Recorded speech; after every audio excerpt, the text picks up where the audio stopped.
Chapter 6 Suggestion in Lower Animal Life. If the most rigid adherent to the strictest rules of scientific inductive investigation of the phenomena of nature were to be asked to name the kind and amount of evidence necessary to demonstrate scientifically the truth of the proposition that amenability to suggestion is a universal limitation of the subjective mind, he would doubtless reply that it must be clearly shown that the law embraces the lower animals, and that no amount of research or quality of evidence that did not include the lower animals could possibly establish so broad a generalization. No matter how strong the evidence might be that it is a universal limitation of man's objective powers, otherwise it might eventually be found to be a phenomenon incident alone to the environmental conditions with which man is surrounded, and not a universal law of the subjective mind. In other words, if it is a universal law of the subjective mind, it must apply to all subjective minds, of whatever grade of intelligence. It follows that if it cannot be shown that animals are subject to the law of suggestion precisely the same way that man is, the idea that it is a universal law must be abandoned. On the other hand, our most rigid scientist would admit that if it can be shown that, allowing for the difference in the grade of intelligence, the law applies to the lower animals, the same as it does to the human species, it can be fairly claimed that the universality of the law of suggestion has been demonstrated as clearly as any psychological proposition is demonstrable. The same remark applies to the law of duality. In fact, since duality and suggestion are correlative propositions, as I have already pointed out, they must stand or fall together, from whatever point of view they may be considered. The first question, then, to be determined is, what evidence exists to show duality in the mental organism of the lower animals? Or in other words, what evidence exists to show that they are endowed with the subjective mind as distinguished from the objective mind? To this, the broad answer must be returned provisionally that all the facts of organic evolution, physical and mental, conspire to demonstrate the proposition. The scientific evolutionists will at once admit that duality in man presupposes the same in his earthly ancestors. If man is descended from the lower animals and no scientist now pretends to doubt the truth of that proposition, it necessarily follows that all the salient characteristics of man's mental organism exist in embryo in that of his humble progenitors. Besides, it is a time-worn proposition of evolutionary science that the potentialities of manhood reside in the lowest unicellular organism. In point of fact, the most conclusive evidence of the existence of a subjective mind and consequently of duality is found in the lower animals, from the moneron to man. For in tracing the ancestry of man backwards, the first manifestation of life and mind in unorganized protoplasm, we find that the subjective mind antedated the objective mind by untold millions of years. Haeckel tells us that during more than 1/2 of all the millions of years that have elapsed since the beginning of organic life on this planet, no animal possessing a brain was in existence. It follows that the brain is a product of organic evolution. Like every other physical organ, it was evolved in response to necessity to supply a long-felt want, to serve a purpose for which the subjective mind was not adapted. The latter is the mind of instinct in the lower animals, the mind of intuition in man, which is a distinction without a real difference in function. The primary instincts with which it was endowed were sufficient for the ordinary purposes of animal life in its native environment, but as animals grew in number and variety, environmental conditions were constantly changing, and newer secondary instincts were required to enable the animals to adapt themselves to new environments. All biologists agree that animals require secondary instincts, that is, new instincts, for this purpose, and that they acquire them by a definite process.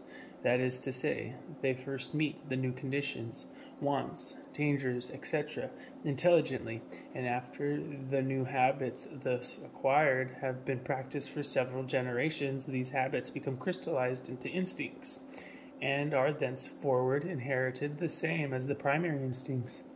It will thus be seen that they tacitly admit that there are two grades or kinds of intelligence in evidence even in the lower animals, namely instinctive intelligence, and the other kind, which they do not name. But as I have shown elsewhere, they are hopelessly at sea as to when this new intelligence, which is thus able to cope with new environments and to educate the instinctive intelligence, came into existence, and how it performs its functions. In other words, they are hopelessly at variance as to when animals begin to reason.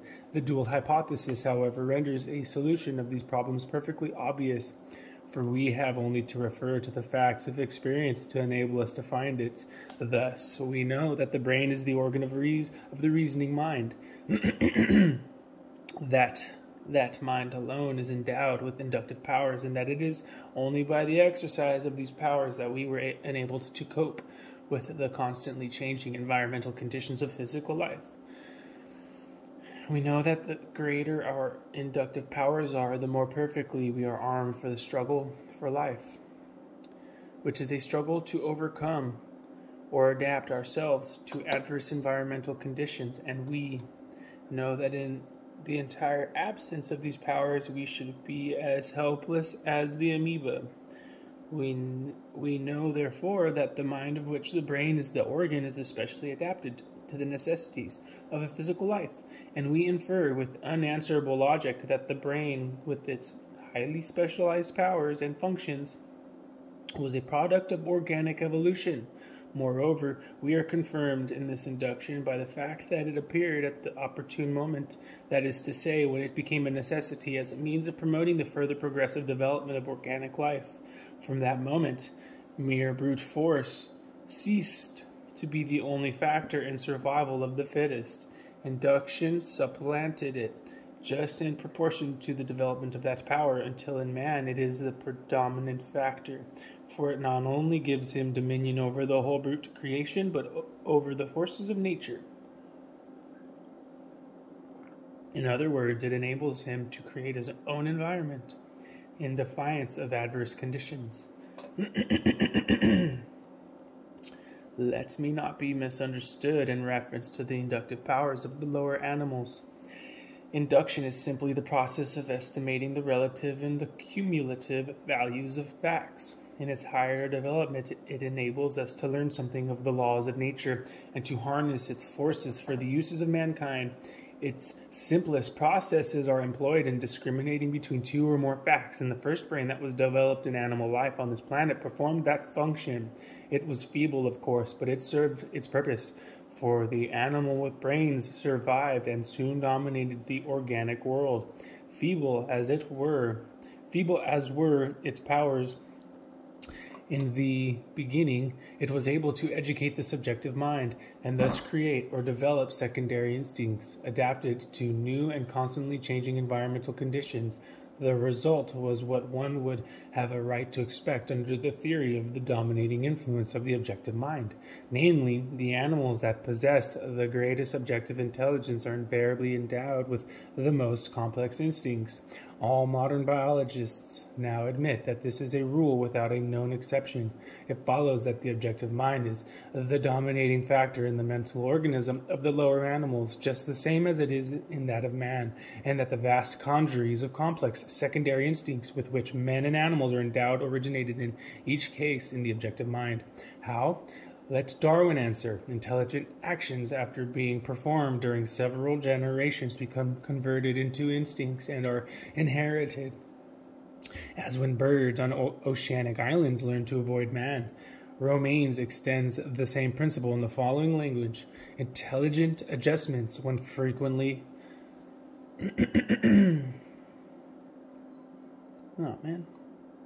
Intelligent adjustments, when frequently performed, become automatic in the individual, and next they are inherited till they become automatic habits in the race. Darwin's reference to the birds on oceanic islands points to a very apt illustration of the principle under consideration. When the white man first made his appearance on those hitherto uninhabited islands, he found the native birds to be devoid of the fear of man. Having never seen one, they were unaware that the human biped in his savage and semi-savage state is the natural enemy of all birds. But they soon learned the lesson, and they learned, moreover, that he was armed with a weapon that was fatal to birds at long distances. The result was that they soon intelligently adapted themselves to the new environmental conditions. That is, they avoided the new danger by making themselves exceedingly scarce in the immediate vicinity of the man behind the gun. It is further alleged that they very soon learned to measure with great accuracy the effective range of the guns, just as our native crows have learned to know the same thing, and moreover to keep pace with modern improvements in firearms. It is further stated with reference to the sea island birds that the generations of young birds born immediately subsequent to the advent of man were as fearless in presence of the latter as were the ancestors when man first invaded their habitats, and remained so until they were educated by the example of the older birds, or learned the lesson from their own experience. Nevertheless, after an intelligent avoidance of the new danger, during several generations, the fear of man was converted into an inheritable instinct, and thereafter the youngest bird was as fearful of his enemy as was his most experienced ancestor.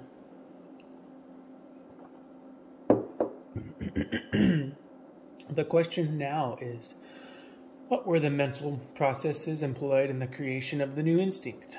Obviously, the first step involved was the exercise of the powers of induction, for there were at least three facts to correlate and a conclusion to be drawn. The first fact was the man, the second was the gun, and the third was the effective range of the gun, and the conclusion was that within certain limits of distance, which the bird was able to measure or estimate with practical exactitude, the man and the gun constituted a combination that was fatal to birds.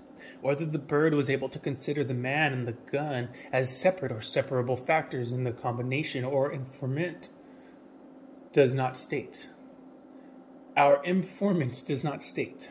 But it is well known to every American farmer's boy that our native crow is able to perform that inductive feat. That is to say, he knows that the crow is provokingly fearless of man when the latter is without a gun, and correspondingly shy when the fatal combination is in evidence. Moreover, the crow is able to correlate the three factors, namely the man, the gun, and a certain definite area of territory. And he knows that the elimination of any one of them is fatal to the efficiency of the combination.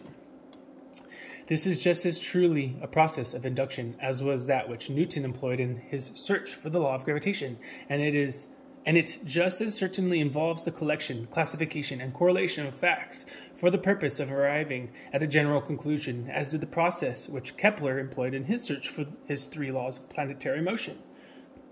Being a process of induction, it follows that it originated in the objective mind, that the mind of which the brain is the organ, the mind of intelligence as distinguished from the mind of instinct, the mind whose office it is to educate the subjective or instinctive intelligence and guide it through the intricate mazes of a physical environment. Is there any doubt as to the scientific accuracy of the last proposition? Locke says that God does not make noble things for ignoble uses, which is true in a limited sense. If he had said that God does not make noble things without any uses, he would have propounded a universal postulate, for its opposite is inconceivable. And this is precisely what God would have done if he had created a brain intelligence capable of inductive reasoning, when there was already in existence an organized intelligence endowed with the same powers and capable actually or potentially of performing the same functions. It is an axiom of evolutionary science that no physical organ was ever evolved except in response to a necessity growing out of physical environmental conditions, and this is as true of the brain with its distinctive functions and faculties as it is of the antenna of the humblest insect. As I have repeatedly had occasion to observe, that which is now designated as the subjective mind exists in all sentient organisms, from the moneron to man. Its salient characteristics are the same now as in the primordial epoch, varying only in degree, and its one salient limitation of power is due to what science for want of a better name, has designated as the law of suggestion. I have also shown that comparatively late in the history of organic evolution, a new mental power was developed, capable of supplying the deficiency due to limiting the law and thus imparting a fresh impetus to progressive development in the organic world. I repeat that this new power would not have evolved but for the necessity which existed, and hence the specific character of the new power is demonstrative evidence of the character of the deficiency or limitation. Not that it imparted any new powers to the already existent mental organism, but that it was able intelligently to direct and promote the enlargement of the scope of the old. I have endeavored to point out the process by which this was begun, namely by the development of newer secondary instincts, and that this was possible only under the correlative laws of duality and suggestion. I have said that no new powers were imparted to the subjective mind, nor were its limitations removed. Obviously, that would be impossible without changing or repealing a law of nature. The same limitations must always exist, so long as it is hedged about by a physical environment. It will thus be seen, 1. That all progressive increase of animal intelligence beyond primordial conditions is due to the development of secondary instincts from time to time, in response to necessities growing out of new and constantly changing environmental conditions. 2. That the acts of secondary instincts are at first intelligently performed and are afterward crystallized into inheritable instincts. That the intelligence, which thus adapts itself to new environmental conditions, is primarily that of the objective or brain mind. 4. That the objective mind was and is the instructor of the subjective mind. And 5. That all progressive development of animal intelligence is due to the suggestions of the objective mind to the subjective mind. It follows that all evolutionary development of animal intelligence is due to the law of suggestion. That is to say, all acquisitions of knowledge that are inheritable and therefore permanent and valuable to the species are due to that one universal law. For until animal intelligence is converted into an instinct, it is not inheritable. And until it is inheritable, it is not permanent. And until it is permanent, it is of little value to them in the struggle for life.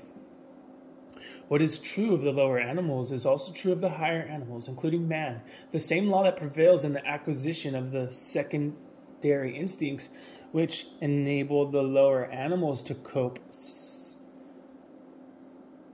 successfully with new environmental conditions, enables man to assert and to maintain his dominion over all the animal creation, and to educate his children, and to train them for future usefulness in the moral and intellectual realms. It follows that the law of suggestion is an essential factor in the evolution of civilization as well as in the evolution of animal intelligence.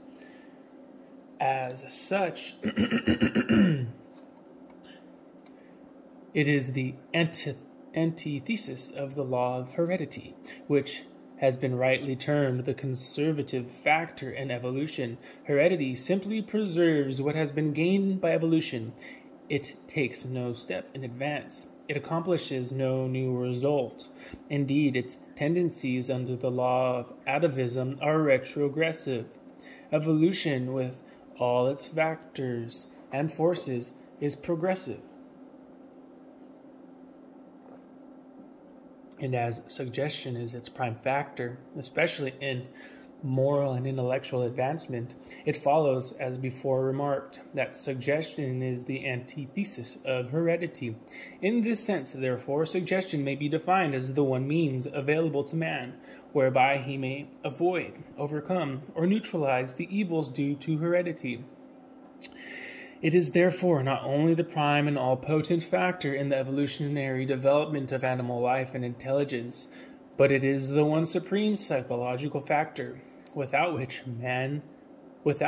human civilization would be impossible. Enough has now been said to show that the first two terms of our hypothesis are demonstrable propositions. It remains to prove that the third term is equiveridical.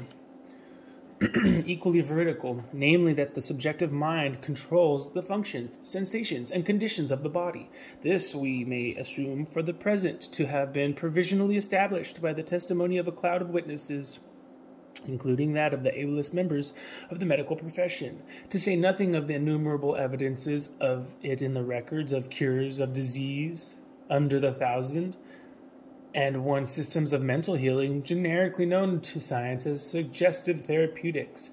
But it will more fully appear as we proceed with the discussion hereinafter.